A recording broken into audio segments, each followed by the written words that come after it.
Өскеменде айыппұл төле акциясы жыл басынан бері жүріп жатыр. Жол сақшылары кезекті рейд барысында айыппұлдарын бірнеше ай төлемеген заң бұзушы азаматтарды әшкереледі. Олардың барлығын әкімшілік жаза күтіп тұр. Жеке сот орындаушылар мен полиция қызметкерлері бірлесе атқарылған жұмыстың нәтижесі көзге көрінерлік. Жыл басынан бері ел қазынасына 7 миллион теңге аударылған.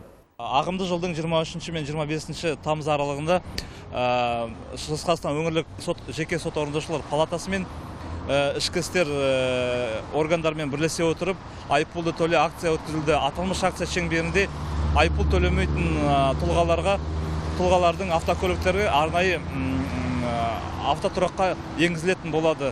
Сол себептен айыппұлдары бар азаматтар қысқа мерзімде өздерінің айыппұлдарын төлеуге тиіс. Акция барысында жергілікті полиция мен сот орындаушылар автокөліктерді жіті тексерді. Заң бұзып тиісті төлемен қазынаға төлемеген жүргізушілердің автокөліктері айып тұраққа қойылды. Рейд кезінде қарызын уақытылы төлемеген бірнеше азамат кездесті. Бұл өскемендік тұрғын 33 мың теңге айыппұлды бірнеше ай төлемеген. Соның салдарынан оның көлігі айып тұрақтан орын тепті. Проводится оперативно-профилактическое мероприятие. Дәл қазір біз Өскемен қаласында айыппұл төле акциясын өткізудеміз. Егерде айыппұлы бар азаматтар болса, Қазақстан Республикасы кодексінің 669 бабы бойынша әкімшілік жауапкершілікке тартылады. Сондай-ақ 785 бап бойынша автокөліктер айып тұраққа әкетіледі. Борышкер қарызын өтемегенше көлік тұрақта тұрады. На специальной стоянке.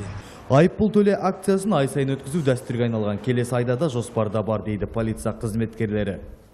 Арнұр Шакирханов, Тамир Айтқожанов, жаңалықтар.